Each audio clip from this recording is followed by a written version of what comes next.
First Timothy chapter 9 verses 6.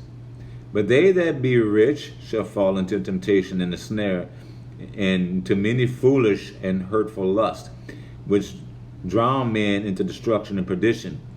He's talking about, like, rich people, not rich people, but he said that the riches will fall you into temptation. You look at the rich young ruler. When Jesus told him, go sell all what you have and give it to the poor, the one thing he did lack, he said, yes, he did all this thing, but one thing he lacks love. He lacked compassion, because when Jesus said, sell everything you got and give it to the poor, the Bible says he went away sorrowful. And that's really one of the, your money, is it really worth your soul? Is it really worth your salvation? The Bible says, what does it profit a man to gain the world and yet lose his soul? What does it profit you to gain all this stuff?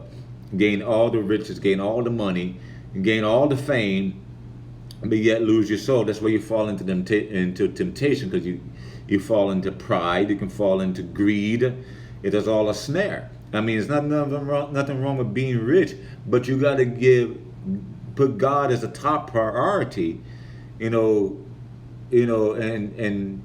and give God the thanks and the glory, because he made you rich. A lot of people don't realize that. He made you rich. And so it is a snare, and to many foolish and hurtful lusts. But what about the lust? Yeah, you can lust after the money, you can lust after the fame, you can lust after all of that. The cars, the house, the women, which drown men into destruction. It drowns you. It takes you under. Look at Samson and Delilah. Just for the lust of the woman, it took them out. It can take you under. It can drown you in destruction and perdition. So all of this is kind of like you're in an undertow sometimes. You feel like you're drowning, and yes, and it can take you down. But you got to learn to prioritize. Hey, you still can have the money. You still can have all this. But God, and like I said, you thank God for the blessings of the money.